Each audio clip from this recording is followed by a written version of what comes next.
पुराणं हे आपल्याला आदर्श आहेत.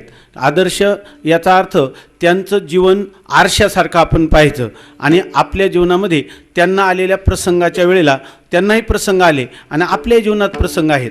रामप्रभूला वनवासाला जावं लागलं, तसंच आपल्याला सुद्धा अनेक प्रिय व्यक्तींचा किंवा वस्तूंचा संयोग वियोग अनुभवावा लागतो आणि त्यावेळेला आपल्या मनामध्ये जी व्यग्रता जी व्याकुळता निर्माण होते त्याच्यावर आपण गुदमरून जातो, आपल्याला काही मार्ग सुचत नाही.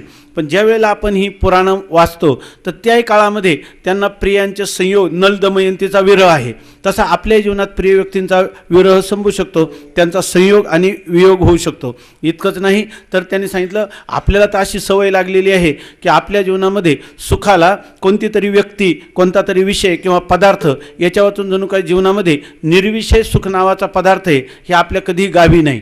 आणि अशा वेळेला विषयांचं स्वरूप तर असं आहे की संयोग हा विप्रयोगांतः, कोणताही विषय प्राप्त झाला ना की त्याचा वियोग हा ठरलेला आहे, मग वियोगाच्या वेळी दुःख हे ठरलेलं आहे. उपनिषदामध्ये म्हटलेले प्रियम त्वाम रोत्स्यती, प्रिय वस्तू ज्या असतात त्या आपल्याला वियोगानंतर किंवा संयोग असताना जर प्रतिकूल झाल्या तर त्या रडवल्याशिवाय राहत नाही. म्हणून जगामध्ये मनुष्याने आत्मेतर कशालाच प्रिय मानू नये आणि जर मानलं तर तो दुःखाच्या गर्तेत गेल्याशिवाय राहत नाही. विठ्ठल विठ्ठल. या पुराणांचं आपण चिंतन केलं तर त्या ठिकाणी पुराणामध्ये जी काही अद्भुतता आहे, ज्या काही आख्यायिका आहे त्या आख्यायिकामुळे आपलं अंतःकरण शुद्ध होतं, ही गोष्ट तर खरीच आहे. आरशाप्रमाणे आदर्श समजून त्यांच्याप्रमाणे आपल्याला जीवनसुद्धा घडवता येतं. म्हणून या ठिकाणी पुराणातले जर आपण चिंतन केलं तर आपल्याला प्रत्येक पाऊल कुठं टाकावा किंवा आपल्या जीवनाची आचारसंहिता कशी स्थिर करावी